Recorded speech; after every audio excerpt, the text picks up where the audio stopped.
حضرت سیدنا ابراہیم بن ادھم رحمۃ اللہ علیہ کی خدمت میں ایک نوجوان حاضر ہوا اور کہنے لگا، میں نے اپنی جان پر ظلم کیا ہے، مجھے کچھ نصیحت ارشاد فرمائیں جو مجھے گناہوں کو چھوڑنے میں معاون ہو۔ آپ نے ارشاد فرمایا کہ اگر تم 5 خصلتوں کو اپنا لو تو گناہ تمہیں کوئی نقصان نہ دیں گے اور ان کی لذت ختم ہو جائے گی۔ اس نے آمادگی کا اظہار کیا تو آپ رحمۃ اللہ علیہ نے فرمایا، پہلی بات یہ کہ جب تم گناہ کا ارادہ کرو تو اللہ تعالیٰ کا رزق مت کھاؤ۔ وہ نوجوان بولا، پھر میں کھاؤں گا کہاں سے، کیونکہ دنیا میں تو ہر شے اللہ کی عطا کردہ ہے۔ آپ نے فرمایا، کیا یہ اچھا لگے گا کہ تم رب تعالیٰ کا رزق بھی کھاؤ اور اس کی نافرمانی بھی کرو؟ اس نوجوان نے کہا، نہیں، اور کیا؟ دوسری بات بیان فرمائیے۔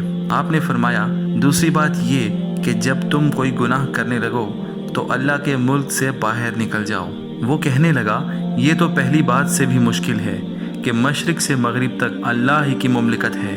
آپ نے ارشاد فرمایا، تو کیا یہ مناسب ہے کہ جس کا رزق کھاؤ یا جس کے ملک میں رہو اور اس کی نافرمانی بھی کرو؟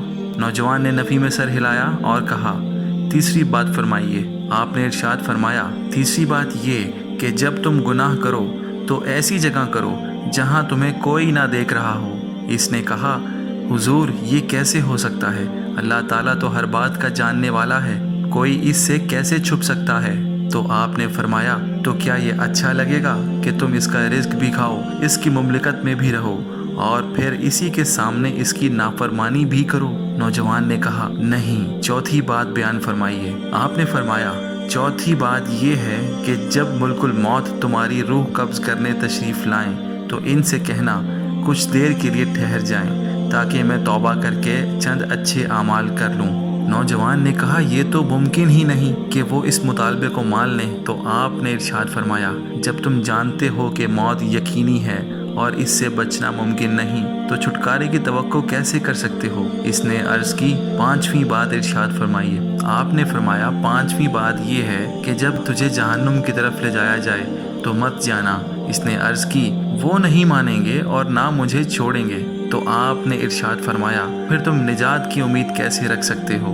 وہ نوجوان پکار اٹھا، مجھے یہ نصیحت کافی ہے، اب میں اللہ تعالیٰ سے معافی مانگتا ہوں اور توبہ کرتا ہوں۔ اس کے بعد وہ نوجوان مرتے دم تک عبادت میں مشغول رہا۔ بنو امیہ کا حسین و جمیل نوجوان موسیٰ بن محمد بن سلیمان ہاشمی اپنے عیش و عشرت، خوش لباسی اور خوبصورت کنیزوں اور غلاموں کے جھرمٹ میں زندگی بسر کرنے کا عادی تھا۔ ایک سال میں 3,03,000 دینار کی آمدنی تھی، جسے مکمل طور پر اپنی عیاشیوں میں خرچ کر دیتا۔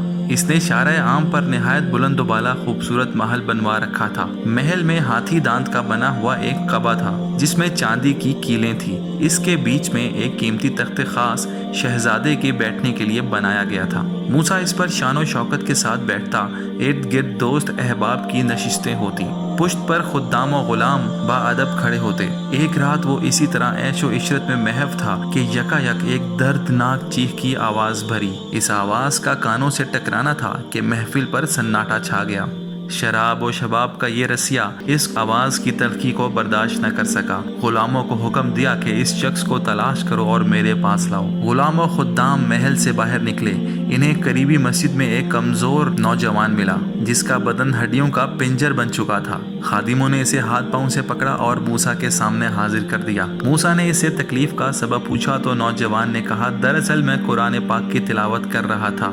دوران تلاوت ایک مقام ایسا آیا کہ اس نے مجھے بے حال کر دیا۔ موسیٰ نے کہا، وہ کون سی آیات تھی، میں بھی تو سنوں۔ نوجوان نے تعوذ و تسمیہ کے بعد آیات کی تلاوت کی جن کا ترجمہ یہ ہے، بے شک نیکوکار ضرور چین میں ہیں، تختوں پر دیکھتے ہیں تو ان کے چہروں میں چین کی تازگی پہچانیں۔ نتری شراب پلائے جائیں گے جو مہر کی ہوئی رکھی ہے، اس کی مہر مشک پر ہے اور اس کی ملونی تسنیم سے ہے وہ چشمہ جس سے مقربان بارگاہ پیتے ہیں۔ تلاوت کرنے کے بعد نوجوان نے کہا، اے فریب خوردہ، بھلا وہ نعمتیں کہاں اور تیری یہ مجلس کہاں؟ جنتی تخت کچھ اور ہی ہوگا، اس پر نرم و نازک بستر ہوں گے جس کے استر استبرق کے ہوں گے، سبز قالینوں اور بستروں پر ٹیک لگائے لوگ آرام کرتے ہوں گے۔ وہاں 2 نہریں ساتھ ساتھ بہتی ہیں، وہاں ہر پھل کی 2 قسمیں ہیں، وہاں کے میوے کبھی ختم نہ ہوں گے اور نہ ان سے جنتیوں کو کوئی روکنے والا ہوگا۔ اہل جنت جنت کے پسندیدہ عیش میں ہمیشہ رہیں گے۔ یہ تمام نعمتیں اللہ تعالیٰ کے فرما بردار بندوں کے لیے ہوں گی، اور کافروں کے لیے کیا ہوگا؟ ان کے لیے آگ ہی آگ ہوگی، آگ بھی ایسی کہ کبھی سرد نہ ہونے والی۔ ان پراسرار کلمات کے باعث موسیٰ کے دل کی دنیا میں انقلاب برپا ہو گیا۔ بے اختیاری میں تخت سے اترا اور اس نوجوان سے لپٹ کر رو پڑا۔ پھر تمام خادم و غلام و کنیزوں کو رخصت کر کے نوجوان کو ساتھ لیے گھر کے اندرونی حصے میں چلا گیا اور ایک بوری پر بیٹھ کر اپنی جوانی کے ضائع ہونے پر خود کو ملامت کرنے لگا۔ نوجوان اسے دلاسا دیتا رہا اور اللہ کی ستاری و غفاری یاد دلاتا رہا۔ اسی عالم میں پوری رات گزر گئی۔ جب صبح ہوئی تو موسیٰ نے سچی توبہ کی، تازہ غسل کیا اور نوجوان کے ساتھ مسجد میں داخل ہوا، عبادت الہی کو اپنا مقصد بنایا۔ دوستو، ان واقعات کا مقصد محض اتنا ہے کہ ہمیں اپنے گناہوں سے مایوس نہیں ہونا چاہیے۔ اگر ہم سچے دل سے اللہ سے توبہ کر لیں تو اللہ ہمیں ضرور معاف کر دے گا، اور ایسے معاف کرے گا جیسے ہم آج ہی دنیا میں آئے ہوں۔